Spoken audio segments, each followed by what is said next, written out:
प्रधानमंत्री श्री नरेंद्र मोदी जी के मार्गदर्शन में व हमारे राष्ट्रीय अध्यक्ष श्री नड्डा जी के दिशा निर्देश पर पार्टी ने 7 अप्रैल से पूरे देश में सामाजिक न्याय पखवाड़ा मनाने का निर्णय लिया है।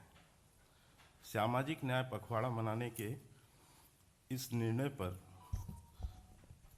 इस पखवाड़े के माध्यम से केंद्र सरकार की जन कल्याणकारी योजनाओं को बूथ, मंडल व जिला स्तर तक ले जाने का काम भाजपा के कार्यकर्ता 15 दिनों तक निरंतर करेंगे। इसी क्रम में आज का दिवस प्रधानमंत्री आवास योजना के लिए समर्पित है।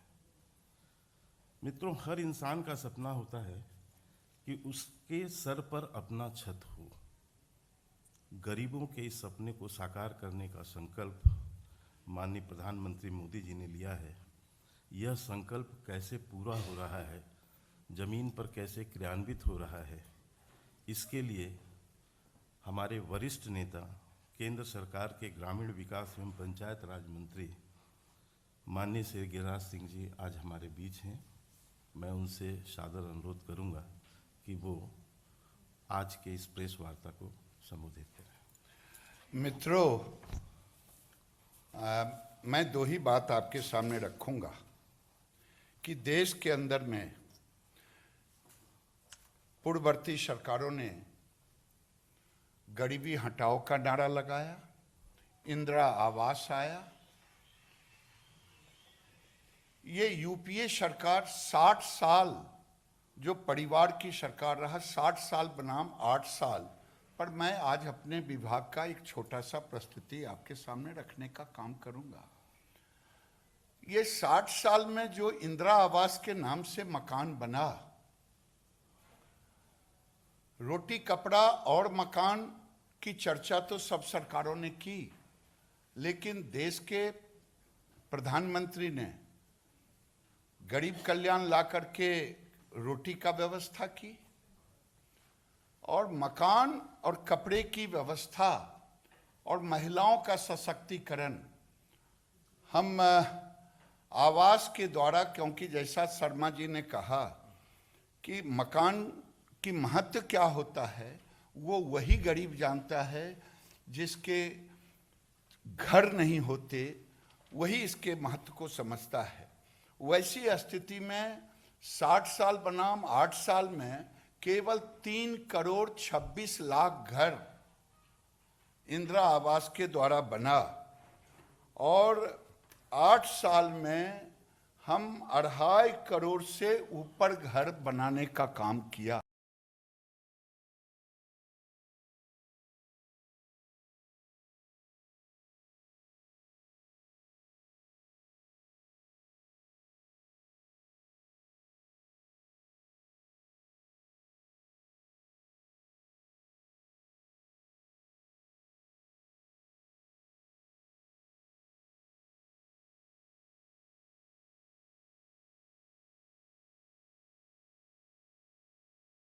$20,000 लगभग इसमें मनरेगा से मजदूरी का कॉस्ट जुड़ता। केवल वही नहीं, एलईडी बल्ब भी कनेक्शन के साथ दिया जाता, शौचालय के लिए पैसे दिए जाते, उज्ज्वला दिए जाते। अगर सब मिला लें तो आज 70,000 के कंपैरिजन में हम लगभग 1.5 लाख से ऊपर की राशि देने का काम हम कर रहे हैं। और देखेंगे रफ्तार, जो मैंने कहा कि 60 साल बनाम 8 साल, 3 करोड़ 26 लाख बनाम 2.5 करोड़ से ऊपर, इन्होंने प्रति वर्ष केवल 11 लाख मकान, 11.21 लाख मकान बनाया। हम लगभग 35 लाख से ऊपर प्रति वर्ष बनाए।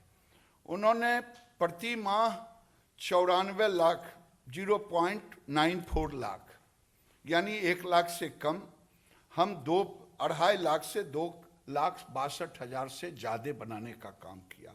और प्रतिदिन कहेंगे इनका 3,073 रहा और हम 8,600 से ऊपर बनाने का काम, यानी लगभग 8,800 बनाने का काम किया। केवल यही नहीं किया, अगर मैं कहूँ कि देश में हमने महिलाओं को इसका चाबी गृह प्रवेश का काम हमने सौंपने का काम किया। यूपी में कौन? अच्छा, पुष्कर जी, यूपी में मेरे पास वो शब्द नहीं है जितना तेजी से, क्योंकि जब योगी जी की सरकार आई थी उसके पहले वहाँ इन प्रधानमंत्री आवास पर कोई काम नहीं हुआ। उन्होंने कुछ हजार अपना बनाया, जो अपने लोगों को दिया था। हमने लगभग 50 लाख घर उनको, लगभग, जो मेरी जानकारी में है कि सबसे तेजी करके ये उत्तर प्रदेश ने बनाने का काम किया।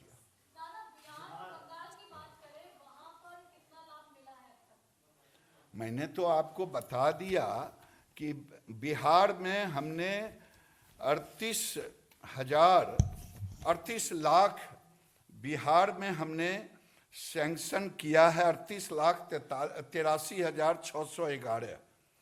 और आपने बंगाल का पूछा, बंगाल का 37,99,505। और छत्तीसगढ़ को मैंने बताया था 8 लाख बना नहीं, मैचिंग 10,97,150 उनको आवंटित किया। हाँ हाँ, बिहार में अप टू द मार्क है। अभी 23,78,000 बन चुका है और आवंटित अभी हमारी सूचना में है विभाग को जो 11 लाख अभी और उन्होंने आवंटित कर चुके हैं। वो परफॉर्मेंस ठीक है। बंगाल में जो प्रधानमंत्री जी की योजनाएं हैं, चाहे वो मकान वाली योजना हो, तो महिलाओं तक नहीं पहुंच पा रही है। ऐसे में कई महिलाओं ने ये भी बताया था कि आधिकारिक रूप से जो लोग बैठे हैं वो इस सुविधा को कहीं ना कहीं उन तक पहुंचने से रोक रहे हैं। तो उसके लिए क्या आप लोग क्या तय देख, करें, कैसे उन तक पहुंचाएंगे? बंगाल एक ऐसा राज्य हो गया है जो संघीय ढांचा से अपने को बाहर व्यवस्था में रखने का काम, जिसके कारण वहाँ अव्यवस्था हो रही है। स्कीमों का नाम बदल देना, कंप्लेन आना। तो मैं विभागीय पत्राचार उनके साथ चल रहा है कि आप इसे जो स्कीम है उस स्कीम के तहत रखें और जो लाभार्थी हैं उन्हीं को दें, बल्कि गरीबों का नाम इधर से उधर ना करें। बस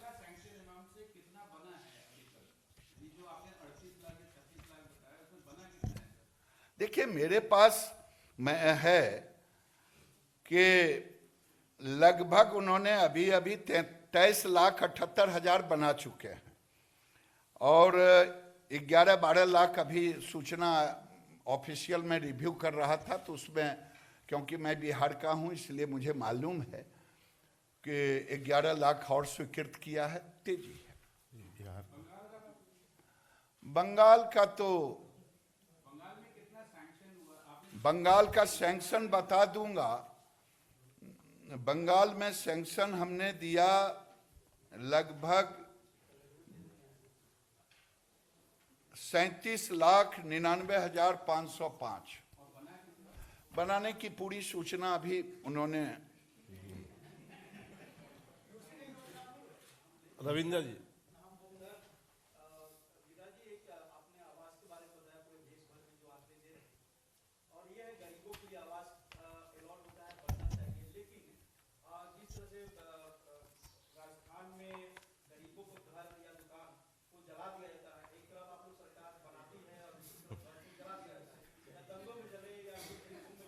आपदा प्रबंधन उस पर काम करेगा।